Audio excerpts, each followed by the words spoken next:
Seutas Tali, karya Nur Ada Satrio.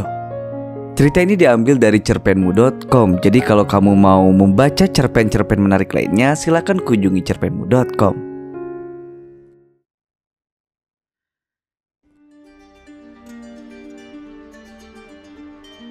Seorang pemabuk itu berwajah reot. Rambutnya ikal tidak rapi dan bibirnya hitam legam akibat ribuan rokok kretek yang dihisapnya selama ia hidup. Dua kawannya berambut gondrong dan acak-acakan pula.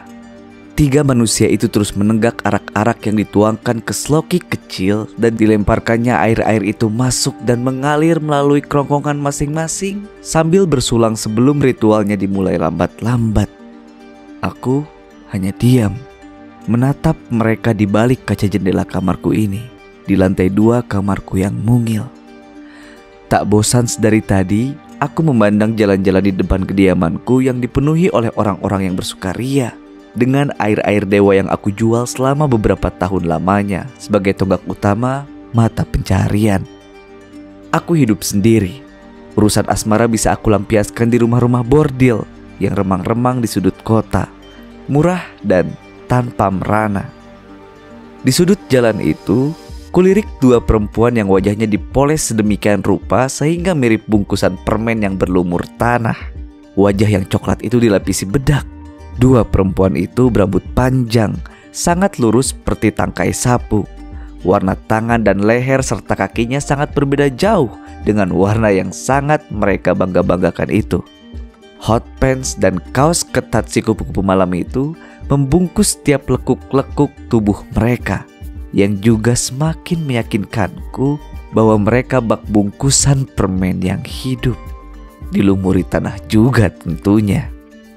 Ada pula dua lelaki hidung belang yang membuka lebar-lebar mulutnya. Tawanya terbahak-bahak. Entah apa yang mereka semua sedang bicarakan. Aku bingung. Kulihat dua lelaki itu sangat mirip. Aku sangat yakin mereka kembar. Hidungnya aneh, persis buah jambu air di depan rumah tetangga sebelahku. Bibirnya sama-sama mengatup rokok dengan bara merah di ujungnya. Perutnya buncit karena air-air dewaku tak pernah absen berkecipuk di lambungnya setiap akhir pekan. Pipinya gempal dan bulat, rambutnya pendek dan daun telinganya lebar. Guratan-guratannya pun mirip. Pasti banyak orang yang sukar mencari perbedaan di antara si kembar itu. Terang rembulan kali ini begitu lembut mencium manusia-manusia merdeka itu dengan cahayanya yang indah. Bintang-bintang berkelip-kelip, bertebaran dan terhampar luas di langit yang gelap. Kian menambah kilau keindahan lengkung langit itu. Jalanan masih saja ramai lalu lalang kendaraan. Simpang siur, riuh dan gaduh ramai oleh para pemabuk dan perempuan panggilan. Derum dan bising kendaraan benar-benar tak mengganggu pikiranku yang berkelana sangat jauh. Sungguh jauh jaraknya bagi setiap orang, kecuali bagi setiap pikiran. Ya, pikiranku berkelana ke masa lalu. 7 hari lalu tepatnya. Sejenak, aku masih bimbang dan terus menimbang-nimbang. Pantaskah aku melakukan ini?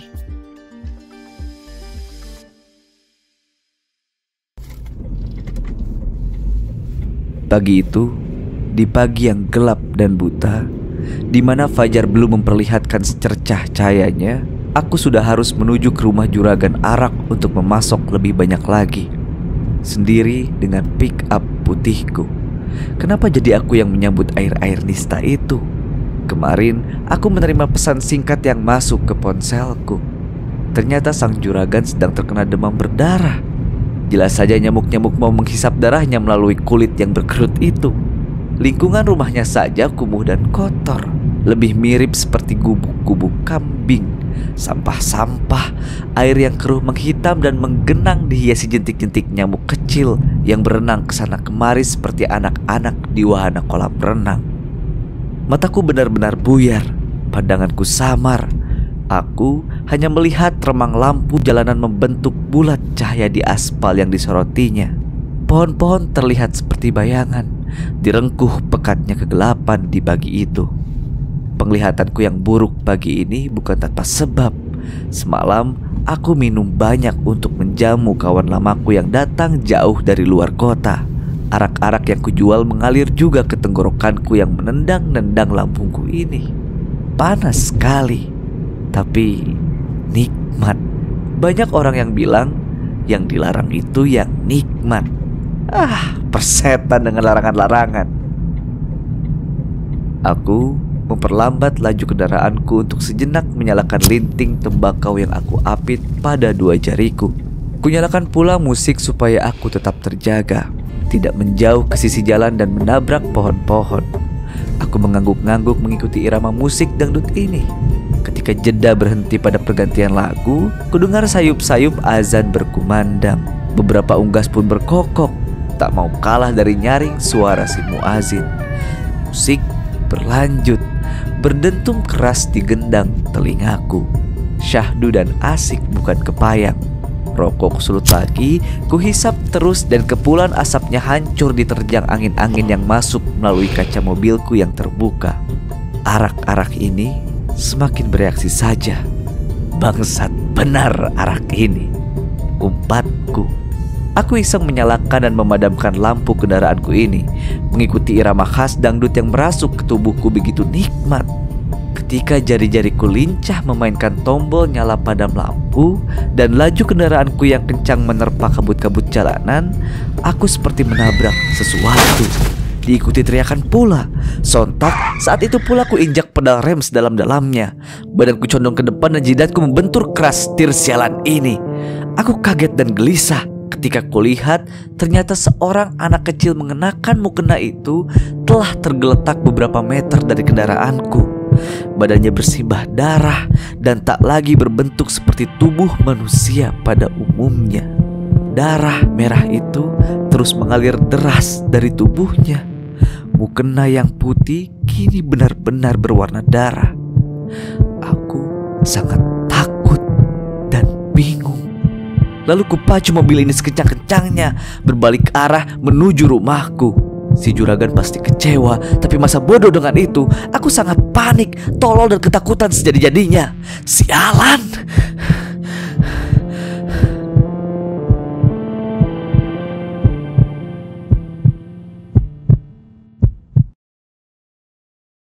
Sudah 7 hari sejak kejadian itu. Aku mengurung diri di kamar. Bila pelanggan tiba, ku teriak dan kusuruhnya mengambil sendiri arak dan meletakkan uang-uangnya ke saku kulkas. Para pelanggan terheran dengan seisi rumahku yang kosong. Semua kutukar untuk uang. Hanya menyisakan kulkas dan sisa-sisa beberapa botol arak. Aku tetap terbayang pada wajah anak itu yang masih terus saja menghantui lamunanku setiap malam. Wajah yang lugu itu menjadi begitu menakutkanku ketika terlintas di benakku dari kepalanya terus mengalir darah.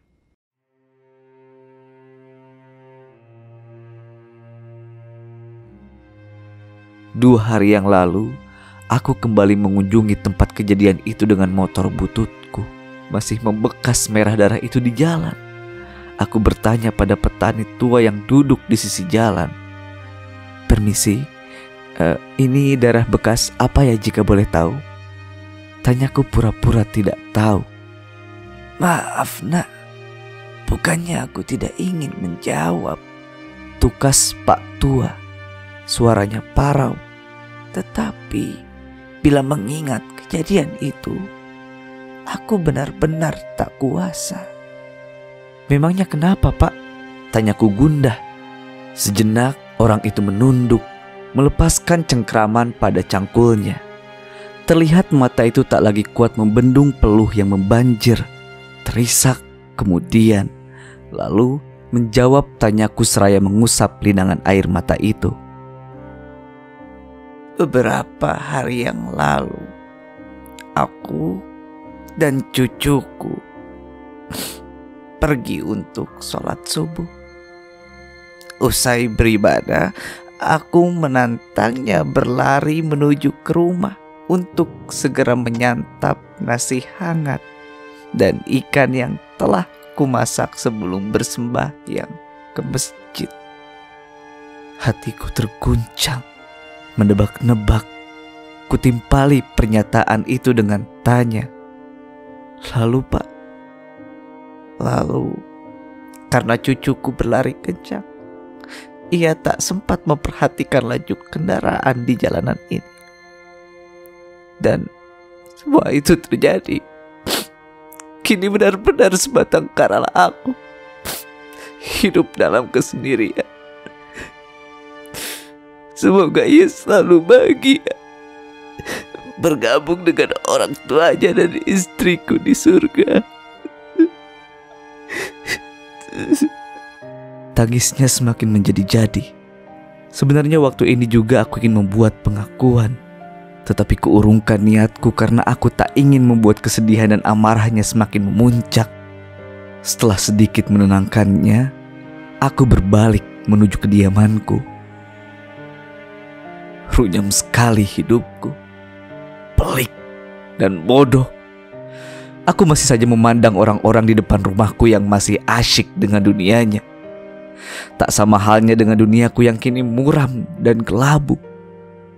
Baru kali ini jiwaku terasa sangat teriris-iris karena mengingat wajah itu. Wajah Pak Tani dan cucunya yang naas itu. Seluruh hasil barang yang kujual kuhibahkan kepadanya melalui Pak RT setempat. Tak usahlah Pak Tani mengetahui aku yang tolol ini, malah semakin menambah beban hidupnya saja. Andai saja, andai saja. Apalagi mau dikata.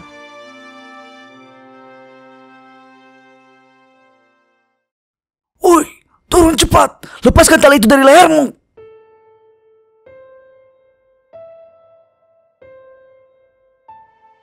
teriak si pemabuk reot padaku.